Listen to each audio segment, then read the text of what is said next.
में जुड़ गया। दोनों अंदर ही अंदर चुपचाप बात करने लगे, कोई तीसरा ना सुनने पाए। भगवान सुदामा जी से मन ही मन कहते हैं, सुदामा मुझे पता है तुम काख में 4 मुट्ठी चावल जो मेरी भाभी ने दिया है तुम उसे दबा के रखे हो, मुझे दे दो।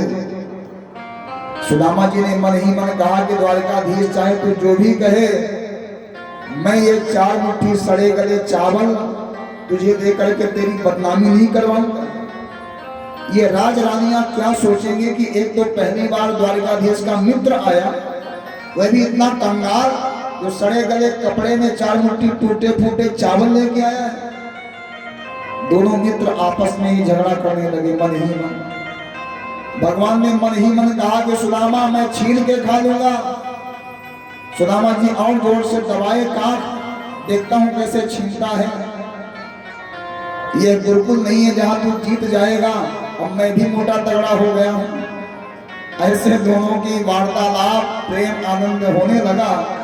तब तक में संतों ने कहा कि भगवान को ताप चढ़ा कि मैं सुदामा को कितना जल्दी अपने जैसा ही बना दूं।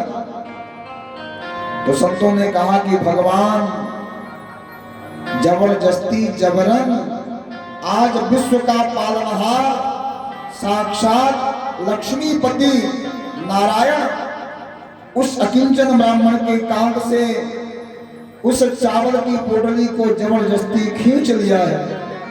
इत्थम विचिन्त वसना चीरबद्धा द्विजन्मनः स्वयं जहान किमिति पृथुतांडुना।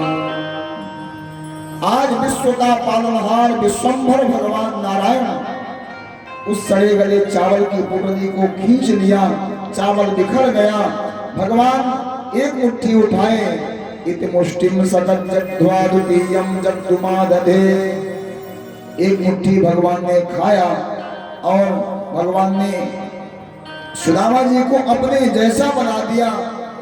द्वितीयं जग्धुमा दधे, दूसरी मुट्ठी सुदामा जी भगवान ने खाया। भगवान ने सुदामा जी को सर्वस्व प्रदान कर दिया। तावच्चीर गृहे हस्तम तत्परापन में। रुक्मिणी जी हाथ पकड़ ली, हे गोविंद ये आप क्या कर रहे हो?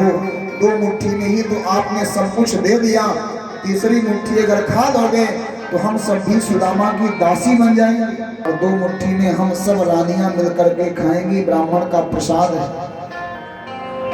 भगवान ने कहा, हे सुदामा तेरा ये चावल जैसे मेरी मैया यशोदा गोकुल में मुझे खिलाती थी, उसी प्रकार का स्वाद तेरे इस चावल में है।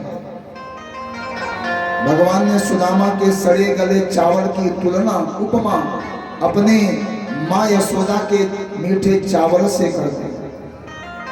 ऐसे सुदामा जी को भगवान ने कृतकृत्य किया है, सुदामा जी को सर्वस्व प्रदान कर दिया। लेकिन सुदामा जी को कानों कान खबर नहीं है। और सुदामा जी को भगवान ने अपना सारा खजाना घुमाया, सुवर्ण का भंडार, रजत का भंडार, हीरे पन्ने मोती चांदी जवाहरात सबके भंडार। लेकिन सुदामा जी भगवान से एक फूटी कौड़ी भी नहीं मांगी। और भगवान भी कहा कि सुदामा मैं तुझे बिना मांगे एक फूटी कौड़ी दूंगा भी नहीं, क्योंकि भगवान को चावल सुदामा जी की पत्नी ने भेजा था, इसलिए भगवान ने सुदामा जी को पत्नी को सब कुछ दे दिया। लेकिन बेचारे सुदामा जी कंगाल बने अभी द्वारकापुरी में बैठे। प्रातः काल हुआ, सुदामा जी ने कहा कन्हैया अगर तू कहे तो मैं प्रस्थान करूं। द्वारकाधीश ने कहा हाँ मित्र, अगर सुबह जाओगे तो शाम तक पहुंच जाओगे। सुदामा ने कहा कितना कंजूस हो गया, एक बार भी रुकने को नहीं बोला। अरे एक बार बोल दिया होता तो एक आध दिन रुक जाता। कई लोग होते हैं बेचारे बस बैठाते जाएंगे, बैग जबरदस्ती बस में रखते जाएंगे। अरे आज रुके होते, कुछ व्यंजन कहाँ बना पाए, आप तो रुके ही नहीं, कुछ मेहमानी होती। तो कई लोग ऐसे प्रेमी होते हैं, बस में बैग रखते जाएंगे जबरदस्ती कि जाओ टरो। मेहमान गए मानो बुखार गई। तो सुदामा जी ने कहा कि देखो कन्हैया कितना कंजूस है, एक बार भी नहीं बोला कि रुक जाओ। ऐसे सुदामा जी को जो भगवान ने अपनी धोती पहनने को दी थी, सुदामा से कन्हैया ने कहा, अरे मित्र, जाते जाते आप अपनी यह जो धोती फटी पुरानी पहन के आए थे, इसी को पहन के जाओ। सुदामा जी चल पड़े, लेकिन रास्ते में गाली नहीं दिए, प्रशंसा ही किए कि मेरे मित्र ने मेरा कितना सम्मान किया। ऐसे सुदामा जी को भगवान ने कृतकृत्य किया। लेकिन जब सुदामा जी अपने कुटिया में सुदामापुरी में आए, सुदामा जी देखते क्या हैं, सुदामा मंदिर देखी डरे, कहाँ गई मेरी टूटी झोपड़िया, वो कहाँ गई मेरी टूटी झोपड़िया, कंचन महल किए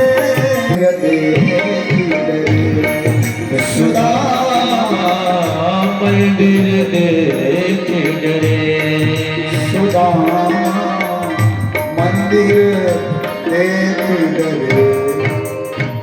सुदामा जी ने जैसे देखा कि सुदामा जी पहचान गए ये सब भगवान की माया है। सुदामा जी कृतकृत्य हुए हैं। आगे भगवान श्री कृष्ण और बलराम संपूर्ण गोपी गोपिकाओं से मुलाकात हुई है और आगे वेद स्तुति आई है। वेद की ऋचां दोष विभीत गुणाम तमस्यदात्मना समरुद्ध समस्त भगः अग जगदोग सामकिल सक्य बोधकते। ऐसी वेद की ऋचाओं ने भगवान की प्रार्थना की है।